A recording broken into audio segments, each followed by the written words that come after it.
It's really about touching one child's heart. And that's really what it matters, because that one child will go out into the world and it will touch other people's hearts. As I enter the forest, it's like I'm home, and it's just that blanket of peace. I notice small things, the movement of the leaves,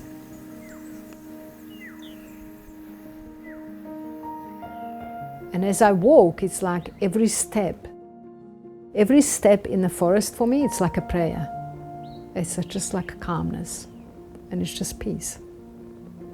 So when I was growing up, we used to go to the forest all the time. I literally grew up in the forest and with the trees, and I've always had a very deep connection with the animal kingdom and the trees and the forest.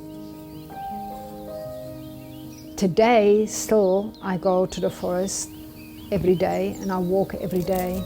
And there is this very specific tree, the oak tree, that I go and I sit under. And it's what it does when you come to the tree, it just like brings you into stillness. And so I bring this story tree into every storytelling and every community, where I get these children to come to this tree first, and we sit down and we breathe, we introduce each other, we tell a little bit each other about one another, and then we just breathe and we sit under the story tree and we start with the storytelling.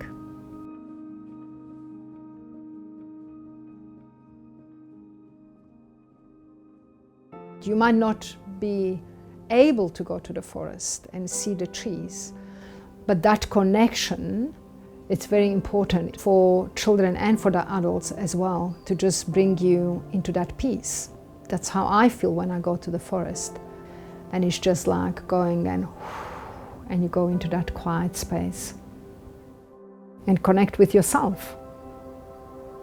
And that's what we do with the story tree. We just connect children to themselves and to nature around, and we bring that nature to them. That's very important.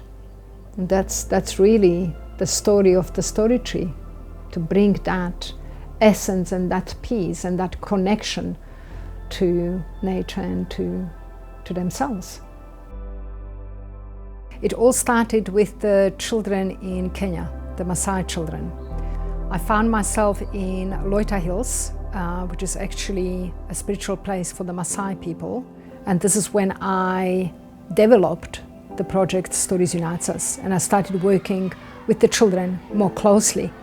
The teachers and the children, they were so amazed. I brought the photographs and I told the stories of the different children of Africa, and the Maasai children never heard those stories. And so the teachers came to me and I was like, please Vladia, can you bring us books, can you bring us photographs? And we are wanting to open the library. And so that's where it really started, with the postcards as a form of the communication.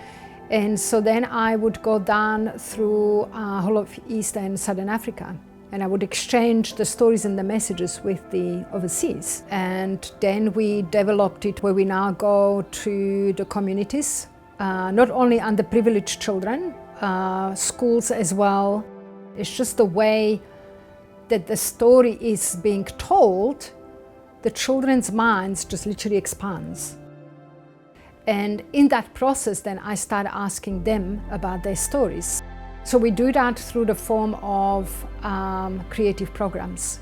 May that be a collage, a painting, a drawing, a writing. And so then after the storytelling, they start creating their own artworks and expressing themselves. What I do see with the children, which is quite amazing, is that they really go into that silent moment and into their own centeredness. And suddenly, the group of children that they've been going wild before, they just go, and then they just start create. And this is really where their voices are actually being captured. They're not ashamed of anything. They're just children. They just do, and they just have fun. And that's what is most important thing. It's not about the end product, it's about just having fun and allowing them the space to express themselves. Because a lot of the children these days, especially in the underprivileged communities where there's violence, they don't have space to just be children. And so in this process, we give them that space. And then really magic happens.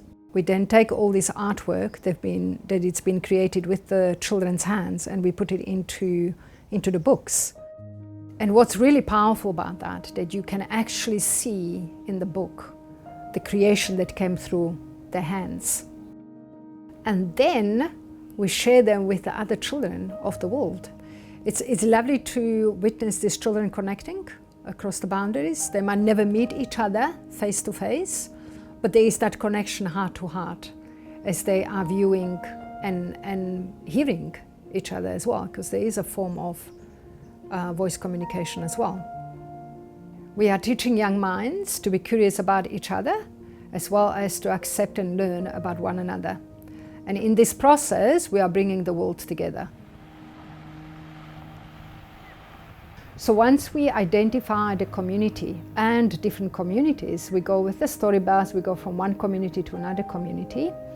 And the adventure is always very different, because we can be sitting under the real physical tree, whether that is in the forest or maybe in a park, in completely different environment where we are sitting in a local school, which is very different to, for instance, privileged schools. So as we bring the stories and we exchange them amongst children, I think what is more precious for me is really to see the children's expressions in their faces, and the amazement and bewilderment and joy and excitement, and it's written all over their faces. It's like, it's priceless. It's that precious when you know you've touched their hearts. It's in their faces.